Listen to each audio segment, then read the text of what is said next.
presidenta del Tribunal Electoral, Mónica Soto, se lo recordó este jueves y confirmó la validez de los resultados del domingo 2 de junio. Creo que tenemos por ahí el video H, don David, por favor. Es que es una discusión sin sentido. Entiendo perfectamente Mónica que Fernández, don David. Esta es Mónica Fernández. Tenemos uno de el H de Mónica Soto, que es la presidenta consejera del Tribunal Electoral, la magistrada consejera. Es el video H, por favor, don David. Usted, magistrada presidenta. Gracias, secretario. En consecuencia, en los proyectos de la cuenta, en cada caso se resuelve único, se confirman los resultados contenidos en las actas de cómputo distritales de la elección de la presidencia de los Estados Unidos mexicanos.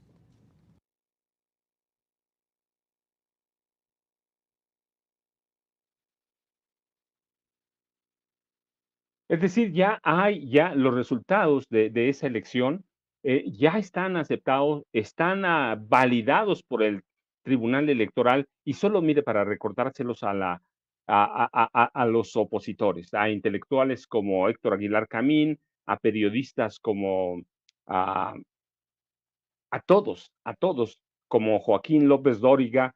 En la elección presidencial del domingo 2 de junio, la candidata presidencial de Morena, Claudia Sheinbaum Pardo, recibió 35.924.519 votos contra los 16.502.697 de Xochitl Gálvez Ruiz. Es decir, hay una diferencia abismal, 30 puntos porcentuales. Lo que están haciendo personajes como López Dóriga, como Aguilar Camín, es tratar de confundirnos. ¿Quién no recuerda al PRI? ¿Quién no recuerda al PAN? Recuerden, no la calificamos nosotros. Mario Vargas Llosa lo calificó, vivíamos en la dictadura perfecta. López Portillo, ¿recuerdan? Cuando fueron las elecciones que ganó, él lo dijo, si hubiera votado mi mamá, con el voto de mi mamá, habría sido presidente por mayoría absoluta, por aclamación.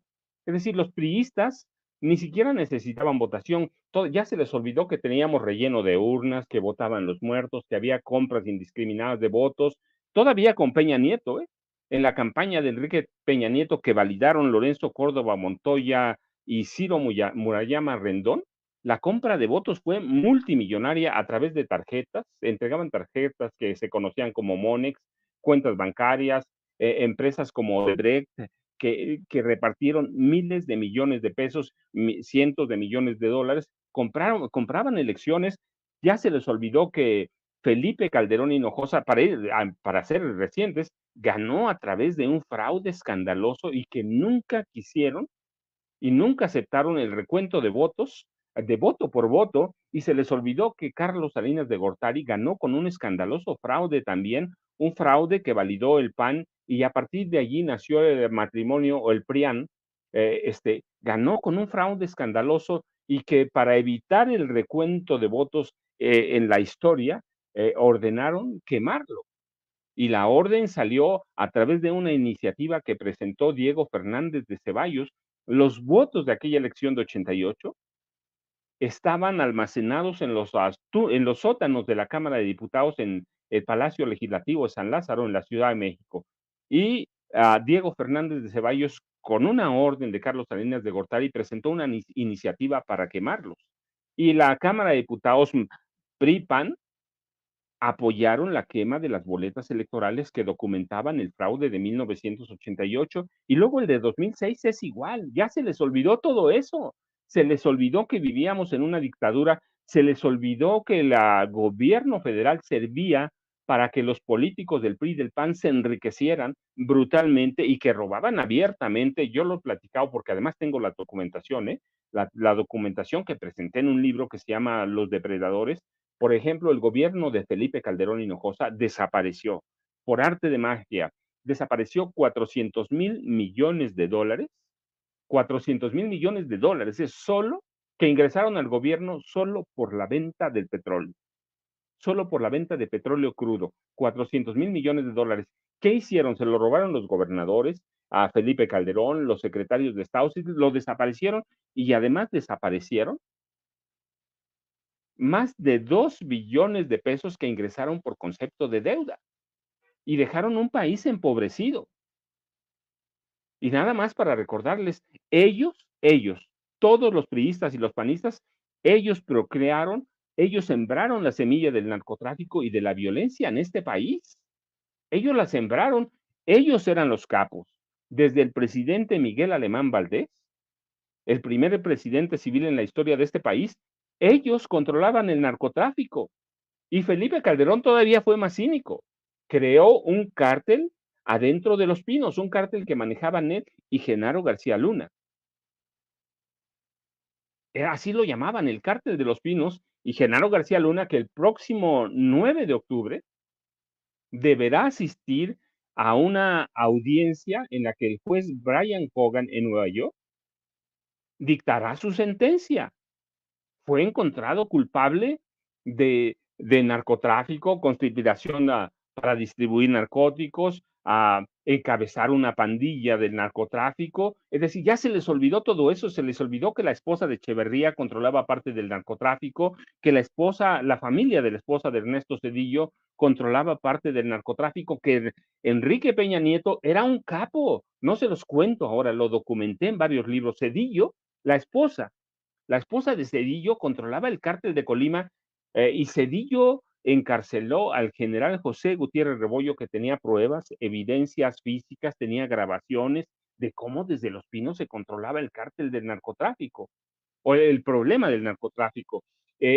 Y Zedillo, déjeme nada más de señalarle esto, porque además lo tengo bien documentado en el libro que anunciamos hace rato, García Luna, el Señor de la Muerte. Zedillo le autorizó a Genaro García Luna crear bandas de secuestradores para controlar todo el secuestro en este país. Ya se les olvidó a Aguilar Camín, a López Dóriga, a Loret de Mola, todo eso que pasó, se les olvidó que Peña es un asesino. No se los cuento ahora, lo documenté en 2 libros.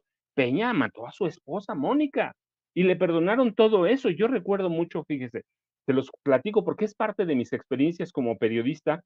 Yo recuerdo mucho cuando periodistas como Raimundo Rivapalacio, que es un monstruo del periodismo, viejo, Raimundo Rivapalacio iba a Palacio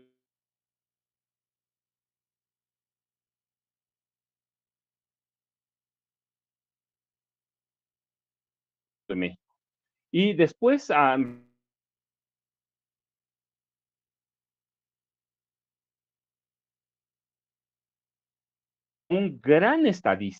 como un gran estadista, lo describía como un hombre que era un gran político. Esos eran los viejos periodistas. Ya se les olvidó que Raimundo Rivapalacio y Loret de Mola eran socios de Genaro García Luna. Es decir, ya se les olvidó todo eso. Se les olvidó que el PRI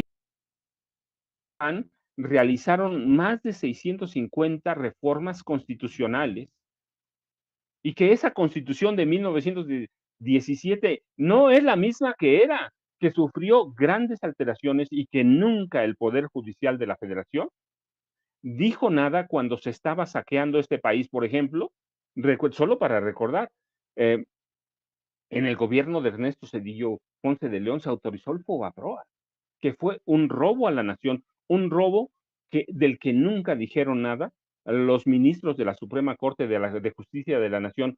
Fue un robo porque es dinero que se paga de nuestros impuestos a banqueros que se robaron todo.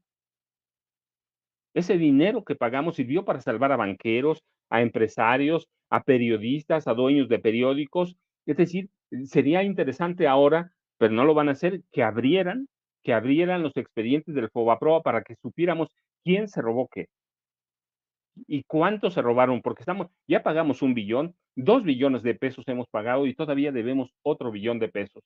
Ya todo eso ya lo olvidaron, pero miren,